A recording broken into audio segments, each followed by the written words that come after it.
దగ్గర చాలామంది పేషెంట్స్ వస్తారు. మేడం మేము టెస్ట్‌లన్నీ చేయించుకున్నాము. అన్నీ నార్మల్‌గా ఉన్నాయి. కానీ ప్రెగ్నెన్సీ రావట్లేదు. రీజన్ ఏంటి మేడం చెప్పండి మాకు అని అడుగుతారు. సో నార్మల్‌గా బేసిక్ ఇన్ఫర్టిలిటీ టెస్ట్‌లో ఒకటి అల్ట్రాసౌండ్ చేయించుకుని ఎగ్ రిలీజ్ అవుతుందా లేదా చూడడం ఫీమేల్‌కి. 2 ట్యూబ్స్ గర్భాశయం పక్కన ఉన్న ఫెల్లోపియన్ ట్యూబ్స్ అనేవి ఓపెన్‌గా ఉన్నాయో లేదో చూడడం. ఈ 2 టెస్ట్‌లు బేసిక్ టెస్ట్ అనమాట. ఇవి 2 నార్మల్‌గానే ఉన్నాయి మేడం. అండ్ స్పెర్మ్ టెస్ట్ మెన్‌కి రెగ్యులర్‌గా చేసే బేసిక్ టెస్ట్ అనేది స్పెర్మ్ అనాలిసిస్. అది కూడా నార్మల్‌గానే ఉంది. అన్ని టెస్ట్‌లు నార్మల్‌గానే ఉన్నాయి. కానీ ప్రెగ్నెన్సీ రావట్లేదు.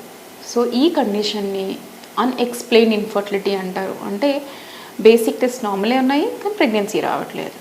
ఇలా ఎందుకు జరుగుతుంది? నార్మల్గా వరల్డ్ కన్సెన్సస్ ప్రకారం 30% ఆఫ్ కపుల్స్లో ఈ ప్రాబ్లం చూస్తాం. అంటే మా సెంటర్కి వచ్చే వాళ్ళలో 30% మందికి ఈ టైప్ ఆఫ్ ఇన్ఫర్టిలిటీ ఉంటుంది. ఇది అన్ఎక్స్‌ప్లెయిన్డ్ ఇన్ఫర్టిలిటీ అంటాము.